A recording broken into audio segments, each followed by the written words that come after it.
गोविंद मोहन जी, पर्यटन मंत्रालय के सचिव श्री अरविंद सिंह जी, श्रीमती उमा नंदूरी जी, अनेक राज्यों से आए हुए राज्यों के संस्कृति मंत्रालय के, पर्यटन मंत्रालय के मंत्रीगण, सभी राज्य सरकारों के अधिकारीगण और उपस्थित पत्रकार छायाकार मित्रों, सबसे पहले तो एनआईसी के चेयरमैन के नाते मैं अमृत समागम में आप सभी का हृदय की गहराइयों से स्वागत करता हूं। मित्रों, आजादी का अमृत महोत्सव शायद एक पीढ़ी के बाद किसी के भाग्य में ऐसा समय आता है कि हम इसको मना पाए। हम सब सौभाग्यशाली है कि आज आजादी के अमृत महोत्सव के वर्ष में हम पर ऐसा कोई न कोई दायित्व है किससे जुड़ने का सौभाग्य हम सबको मिला है। आजादी के 75 साल एक मानो में ढेर सारी उपलब्धियों के साल हैं। एक मानो में आजादी से लेकर अब तक भारत को विश्व के मंच पर प्रथम पंक्ति में बैठाने में हम सफल हुए हैं। हमारी लोकतंत्र की जड़ों को गहरी पाताल तक गहरी करने में भी हम सफल हुए हैं।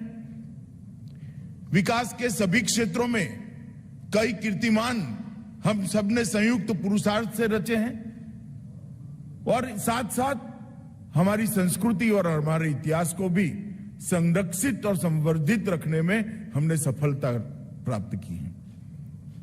और आजादी का अमृत महोत्सव जब आया तब देश के प्रधानमंत्री जी ने देश के सामने कल्पना रखी थी कि आजादी का अमृत महोत्सव मनाना चाहिए और आजादी के अमृत महोत्सव में एक बहुउद्देशित अमृत महोत्सव होना चाहिए।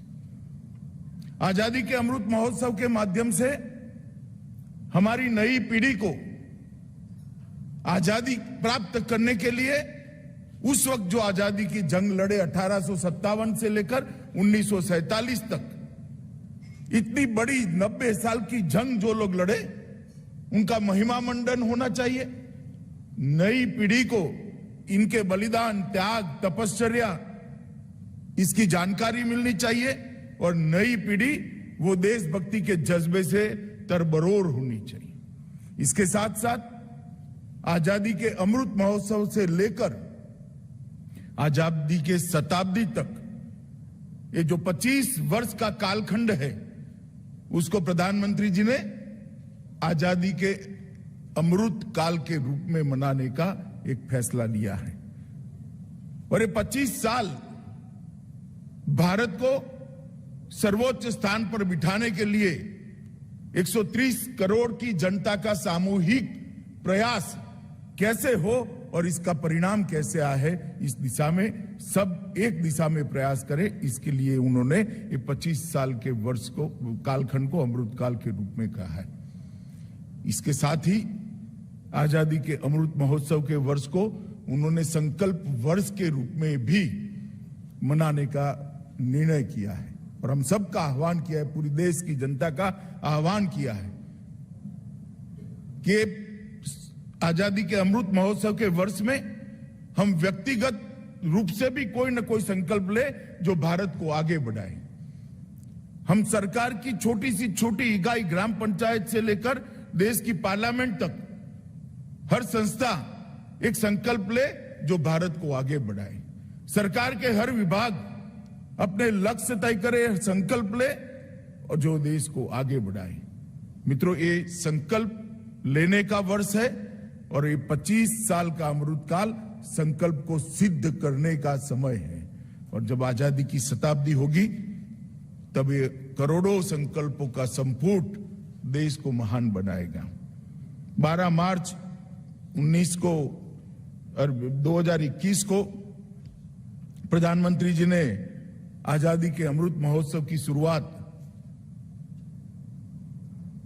भारत की आजादी की काशी गांधी आश्रम से शुरू करा और उसके बाद अनेक कार्यक्रम हुए।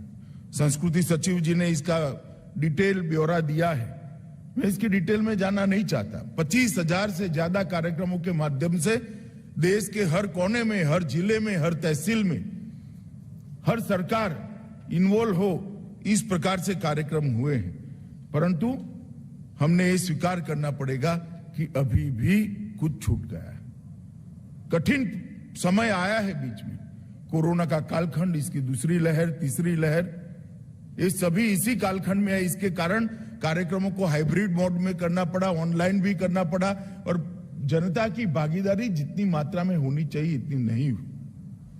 मगर अब जब देश कोरोना के कालखंड से बाहर निकल रहा है, कोरोना की गिरफ्त से बाहर निकल रहा है, उस वक्त बाकी का बचा हुआ समय जन भागीदारी के साथ आजादी का अमृत महोत्सव हम मनाएं, इसके लिए ये सम्मेलन आज आहूत किया है।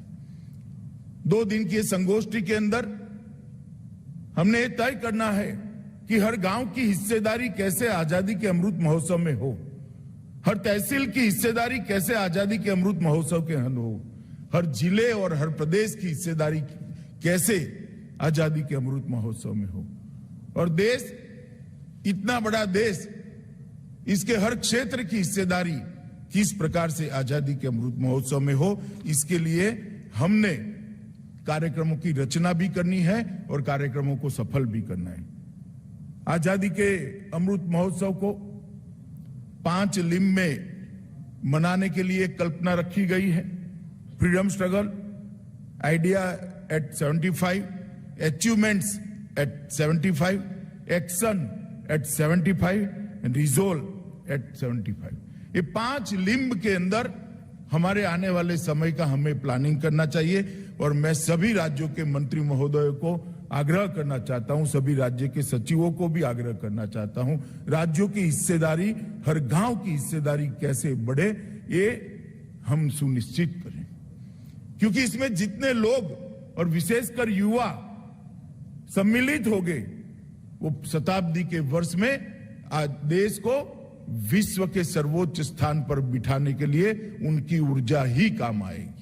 जितने लोग सम्मिलित होंगे वो अपने आप संकल्प की सिद्धि की 25 साल की यात्रा के सहयात्री बन जाएंगे और देश को अचीवमेंट की ओर ले जाएंगे।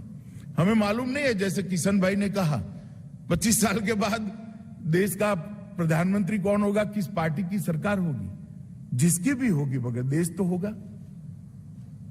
देश आगे बढ़ना चाहिए। इस बड़ी कल्पना के साथ देश के प्रधानमंत्री जी ने इस संकल्प यात्रा का विचार किया है और मैं मानता हूं कि संकल्प यात्रा को हम सब ने इरिस्पेक्टिव ऑफ पार्टी पॉलिटिक्स सफल बनाना चाहिए। मित्रों, आजादी का इतना बड़ा संघर्ष, अनेक विध प्रकारों से संघर्ष, कहीं सशस्त्र संग्राम हुए, कहीं गांधी जी के नेतृत्व में असहयोग का आंदोलन हुआ, अहिंसक आंदोलन हुआ, कई लोगों ने साहित्य के माध्यम से आजादी की लड़ाई लड़ी, कई लोगों ने अनेक प्रकार से असहयोग करते हुए आजादी की लड़ाई लड़ी, कई लोगों ने अंग्रेजी शिक्षा का बहिष्कार करते हुए आजादी की लड़ाई, अनेक विविध तरीकों से अंग्रेजों के खिलाफ आजादी की लड़ाई लड़ी गई। और 1857 से 1947 का यह संघर्ष आज की पीढ़ी के मन में फिर से एक बार जागरूक करना है।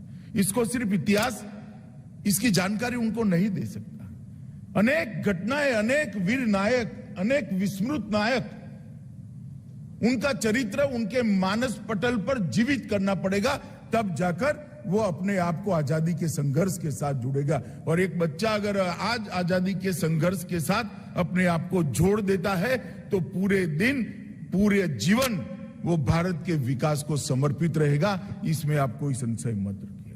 भारत की नई पीढ़ी को, हमारी आने वाली पीढ़ी को आजादी के साथ, देश के साथ जोड़ने का ये स्वर्णिम अवसर है। इसलिए एक नई पीढ़ी के मन में देशभक्ति का जज्बा जगाना और वो जज्बे के आधार पर पूरा जीवन देश के लिए काम करता रहे, इस प्रकार की एक नई पीढ़ी का सर्जन करना, इसका एक बहुत बड़ा मौका है। इसीलिए व्यापक जन भागीदारी के साथ आजादी का अमृत महोत्सव मनाया जाए, इसका आग्रह देश के प्रधानमंत्री जी ने हम सबके सामने रखा है। राष्ट्रगान का कार्यक्रम हो, रंगोली बनाने का कार्यक्रम हो, स्वतंत्रता संग्राम के विस्मृत वीरों पर शोध और संकलन का कार्यक्रम हो, मेरा गांव मेरी धरोहर वो कार्यक्रम हो, इसके तहत में राज्यों पर ये चारों कार्यक्रम जो हुए हैं कुछ तो समाप्त हो गए, मगर मेरा गांव मेरी धरोहर एक ऐसा कार्यक्रम है कि देश के 6.5 लाख इसके साथ वर्चुअल संग्रहालय सर्जित करने का जो हमारा कार्यक्रम है, इसके साथ जिलों को जोड़ना पड़ेगा, तब जाकर हम काम कर पाएंगे। मित्रों, कई सारे कार्यक्रम ऐसे हुए हैं। प्रधानमंत्री जी को पोस्ट कार्ड लिखे गए, स्वतंत्रता स्वर जिसमें ब्रिटिश द्वारा प्रतिबंधित कविताओं का संकलन हुआ, धारा एक कार्यक्रम हमारे पौराणिक ज्ञान से जुड़े हुए जितने भी अचीवमेंट है इसको आज तक इसके धारा प्रवाह के साथ रखने का एक कार्यक्रम हुआ है। वंदे भारत नृत्य उत्सव हुआ, 1857 की प्रथम स्वतंत्रता संग्राम के स्मरण का कार्यक्रम हुआ, स्वच्छाग्रह का भी कार्यक्रम हुआ। ये सारे कार्यक्रमों ने एक प्रकार से चेतना तो जागृत की है, परंतु आज से लेकर कार्यक्रम की समाप्ति तक हमने जन जागृति और जनता का भागीदारी दोनों को बढ़ाने के लिए हमने आगे काम करना पड़ेगा। एक वर्ष में कुल मिलाकर 25,000 कार्यक्रम किए हैं, मगर राज्यों के द्वारा और केंद्र शासित प्रदेशों में 7200 कार्यक्रम हुए। ये संख्या बढ़ानी पड़ेगी और इसके लिए आज आपको यहां निमंत्रण देकर बुलाया गया है और होल ऑफ गवर्नमेंट के दृष्टिकोण से आजादी के अमृत महोत्सव को हमने सफल करना पड़ेगा। मित्रों, आने वाले दिनों में हर घर झंडा, अंतर्राष्ट्रीय योग दिवस, डिजिटल जिला रिपोजिटरी, स्वतंत्र स्वर और मेरा गांव मेरी धरोहर, ये सारे कार्यक्रम जन भागीदारी को सुनिश्चित करने वाले हैं। हर घर झंडा का जो कार्यक्रम है वो राज्य सरकारों के सहभागिता के बगैर सफल नहीं हो सकते। नीचे तक पंचायत, म्यूनिसिपालिटी, म्यूनिसिपल कॉरपोरेशन, जिला पंचायत, तहसील पंचायत के इन्वॉल्वमेंट के बगैर हर घर झंडा का कार्यक्रम सफल नहीं हो सकता। हर स्कूल की हिस्सेदारी के बगैर ये सफल नहीं हो सकता। हमने इसको आगे बढ़ाना पड़ेगा और मैं आप सबसे अनुरोध करता हूं कि हर घर झंडा, अंतर्राष्ट्रीय योग दिन, डिजिटल जिला रिपोजिटरी, स्वतंत्र स्वर और मेरा गांव मेरी धरोहर, ये सभी कार्यक्रमों की जानकारी लेकर अपने अपने राज्य में वो सफल हो, इसके लिए हम आगे बढ़े। स्वतंत्रता आंदोलन से जुड़े स्थलों की पहचान नए सिरे से उपलब्ध करानी चाहिए। गांव, एक भी गांव ऐसा नहीं है जिसने स्वतंत्रता आंदोलन के लिए कुछ नहीं किया है। एक भी जिला ऐसा नहीं है जहां कोई बड़ी घटना नहीं हुई है। क्या हम वो घटनाओं को, उसकी स्मृति को पुनर्जीवित कर सकते हैं क्या? स्कूलों को, बच्चों को हम स्वतंत्र सेनानियों के घर पर, उनके गांव में ले जाने का कार्यक्रम कर सकते हैं क्या? मैं मानता हूं ऐसा करने से एक अद्भुत राष्ट्रभक्ति की चेतना की जागृति होगी और बच्चे, हमारी नई पीढ़ी इसके साथ जुड़ेगी। और मित्रों, मैं मानता हूं कि कॉलेजों को भी इसके साथ जुड़ना चाहिए। 75 कॉलेजों का एक संपुट बनाकर राज्य भर में जितने भी स्वतंत्रता की लड़ाई के साथ जुड़े हुए हमारे स्मृति स्थल है, उसका महिमा मंडन करना, उसका फिर से लोगों के स्मृति पट पर पुनर्जीवित करना, इस प्रकार के कार्यक्रम करने से हमें बहुत फायदा होगा। पत्रकारिता में भी बहुत सारे स्वतंत्रता संग्राम के साथ पत्रकारिता के माध्यम से भी देश की बहुत सारे लोगों ने सेवा की है। पत्रकारिता के विद्यार्थियों को आजादी में पत्रकारिता की भूमिका, इस विषय पर अगर हम जोड़ते हैं तो बहुत काम हो सकता है। नाट्य और संगीत में जो रुचि रखते हैं, उस वक्त कला का भी उपयोग कर ढेर सारे लोगों को आजादी के आंदोलनों के साथ जोड़ने का प्रयास हुआ था, उसके हमने आगे बढ़ाना चाहिए। फाइन आर्ट्स के विद्यार्थियों को भी जोड़कर एक नई चेतना की जागृति करनी चाहिए। मित्रों, मोदी जी ने आजादी के आंदोलन के सभी स्वतंत्रता सेनानियों को श्रद्धांजलि देना और उनकी स्मृति को पुनर्जीवित करना, इस पर ज्यादा बल दिया है।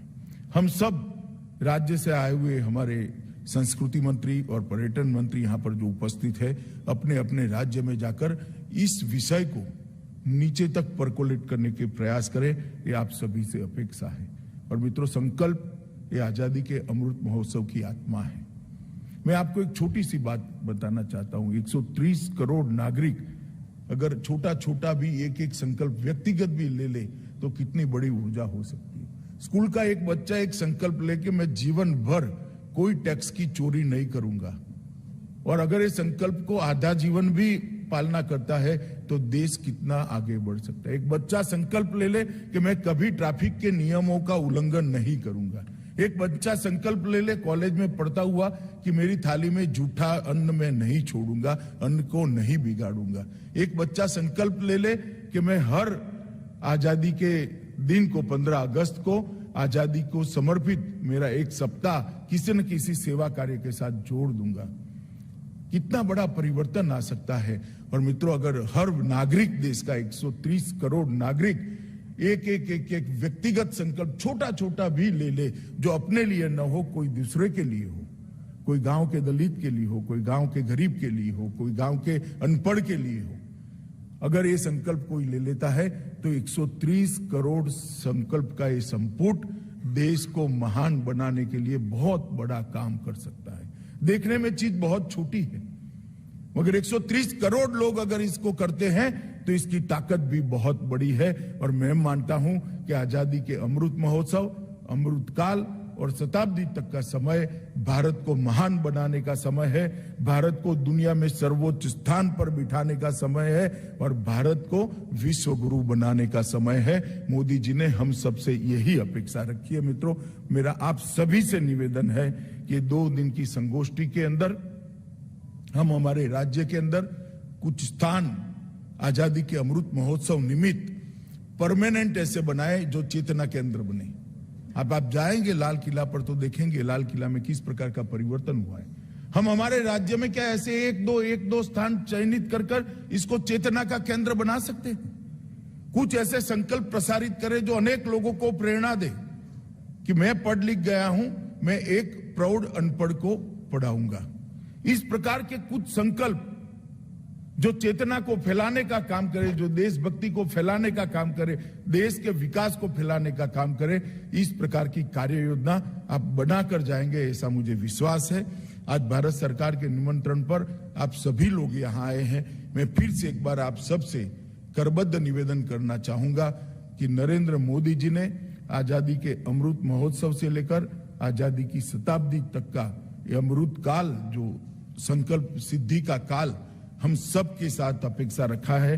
और मैं मानता हूं कि हम सब का भी दायित्व है कि भारत को महान बनाने की यात्रा में हम सब जुड़ जाए। किशन भाई के नेतृत्व में भारत सरकार इसको बहुत अच्छे तरीके से आगे बढ़ा रही है।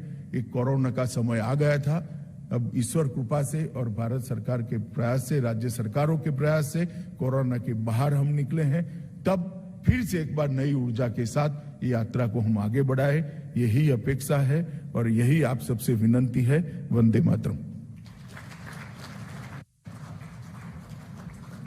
बहुत बहुत धन्यवाद माननीय मंत्री जी आपके संबोधन के लिए। आपके इन शब्दों ने यहाँ बैठी सभा को बहुत प्रभावित करा है। अपनी सौम्य उपस्थिति से इस आयोजन की शोभा बढ़ाने के लिए आपका हार्दिक धन्यवाद। Ladies and gentlemen, we will now pause for a tea break. Thank you all for